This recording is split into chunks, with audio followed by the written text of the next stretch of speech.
اس بندے نے کسی مسلمان کو جان بوجھ کے قتل کیا تو جان بوجھ کے قتل کرنے والے کا بدلہ قصاص ہے، دیت نہیں۔ عمدن قتل کرنے والے کا بدلہ قصاص، ایک دیت ہوتی ہے، ایک قصاص ہوتا ہے۔ دیت یہ ہے آپ اگر بھول کے قتل کر گئے، غلطی سے قتل ہو گئے،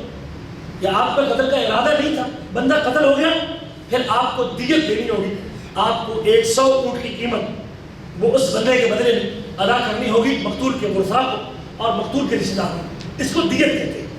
اور قول قصاص کیا ہوتا ہے کہ آپ کو اس جان کے بدلے میں آپ کو قتل کیا جائے گا، اس کو قول اور قصاص کہتے ہیں۔ جس نے جان بوجھ کے قتل کیا اس کے اوپر قصاص ہے اور اس کو قتل کیا جائے گا۔ فرمایا اللہ کے نبی نے جو آدمی اس قصاص کے مسئلے میں جان بوجھ پر قتل کرنے والے آدمی کو بچانے کی کوشش کرتا ہے، اس میں حائل ہوتا ہے اپنے منصب کی وجہ سے، اپنے عہدے کی وجہ سے، اپنے مال کی وجہ سے، اپنی جذبات کی وجہ سے، گاؤں کا بڑا چودھری ہونے کی وجہ سے، ایمنڈے ہونے کی وجہ سے، وزیر مشیر ہونے کی وجہ سے کوشش کرتا ہے کہ اس بندے کو قصاص میں قتل نہ کیا جائے۔ جو آدمی اس قصاص جیسی حدود کو لاگو ہونے میں رکاوٹ بن اس کے درمیان